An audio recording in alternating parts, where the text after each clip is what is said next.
ജയിലുകൾ നിറഞ്ഞു കവിയുകയാണ്. അതുകൊണ്ട് ഇന്തോനേഷ്യയിൽ ചരിത്രപരമായ നിയമപരിഷ്കാരം കൊണ്ടുവരുന്നു. ലഘുവായ കുറ്റകൃത്യങ്ങൾക്ക് ഇനി തടവറവാസം വേണ്ട. ഇതിനു പകരം സാമൂഹിക സേവനം മാത്രം മതി. ഇന്തോനേഷ്യയുടെ പുതിയ ക്രിമിനൽ നിയമസംഹിതയിലാണ് നിർണായകമായ ഈ മാറ്റം ഇപ്പോൾ കൊണ്ടുവന്നിരിക്കുന്നത്. ജയിലുകളിലെ അമിതമായ നിരക്ക് കുറയ്ക്കുക, കുറ്റവാളികൾക്ക് തെറ്റുകൾ തിരുത്തി ജീവിക്കുവാനായി അവസരം ഒരുക്കിക്കൊടുക്കുക എന്നീ ലക്ഷ്യങ്ങളോടെയാണ് ഭരണകൂടം ഈ തീരുമാനം ഇപ്പോൾ കൈക്കൊണ്ടിരിക്കുന്നത്. 5 വർഷത്തിൽ താഴെ ശിക്ഷ ലഭിക്കാവുന്ന കുറ്റകൃത്യങ്ങൾക്ക് മാത്രമാണ് പ്രധാനമായും ഈ ഇളവ് ഇപ്പോൾ ബാധകമാവുക.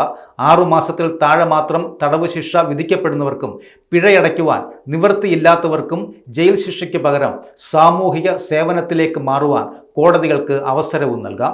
നിലവിൽ ഇന്തോനേഷ്യയിലെ ജയിലുകളിൽ ഉൾക്കൊള്ളാവുന്നതിലും ഇരട്ടിയിലധികം തടവുകാരാണ് ഇപ്പോഴുള്ളത്. ഈ പ്രതിസന്ധി മറികടക്കുവാൻ കമ്മ്യൂണിറ്റി സെൻസിംഗ് സംവിധാനം സഹായിക്കും എന്നാണ് നിയമവിദഗ്ധർ വിലയിരുത്തുന്നതും. ശിക്ഷയേക്കാൾ ഉപരി തിരുത്തലിന് പ്രാധാന്യം നൽകുന്ന പുതിയ നിയമം പ്രാബല്യത്തിൽ വരുന്നതോടെ നീതിന്യായ വ്യവസ്ഥയിൽ വലിയൊരു മാറ്റത്തിന് വഴിയൊരുങ്ങുകയാണ് ഇന്തോനേഷ്യ.